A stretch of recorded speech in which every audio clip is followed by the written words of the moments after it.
नमस्कार मित्रांनो, आज रविवार, श्रावण संपल्यानंतर पहिलाच रविवार. त्यामुळं आज हॉटेलवरती ग्राहकांची प्रचंड गर्दी राहील असा अंदाज होता. पण त्याच्या अगोदर आज राजवीरला क्रिकेटच्या सामन्यासाठी सोडायचं होतं, म्हणून त्याला आज पहिल्यांदा सोडलं. त्याच्यासोबत असिस्टंट रणवीरसुद्धा फ्रीमध्ये होता. दोघांनाही क्रिकेटच्या ग्राउंडवरती सोडलं. त्यानंतर दुपारी हॉटेलला आलो. गर्दी फुल होते. तिथं सर्व नियोजन वगैरे चेक केलं. आज काय दादा महाराजांना भेटता आलं नाही. मग संध्याकाळी पुन्हा राजवीरला त्यांना आणायला गेलो, तर त्यांची मॅच तिथं चालूच होती. इतकं सुंदर ग्राउंड आहे की अशा आपल्या वेळेस तर काय ग्राउंडचं बोलायलाच नको.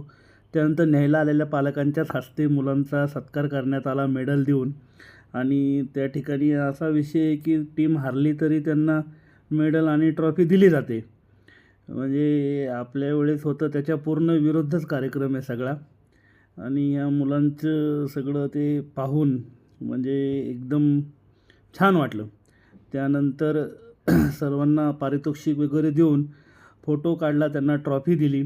नंतर त्यांच्या सरांनी मुलांना मार्गदर्शन केलं काही वेळ की बाबा कसं खेळावं लागेल, काय करावं लागेल, हे सगळं त्याला समजून सांगत होते. नंतर रणवीरनेसुद्धा एक मेडल आणि ट्रॉफी स्वतःकडं वळवली. त्यानंतर त्या दोघांनाही घेऊन पटकन घरी सोडायचं होतं, कारण संध्याकाळी हॉटेलवर जायचं होतं. पण संध्याकाळी हॉटेलवरती एवढी गर्दी आणि वेटिंग होतं की व्हिडिओ काढायला जमलंच नाही हॉटेलचा. नंतर रात्री सिम्बाला खाऊ दिला आणि आजचा दिवस संपला. धन्यवाद.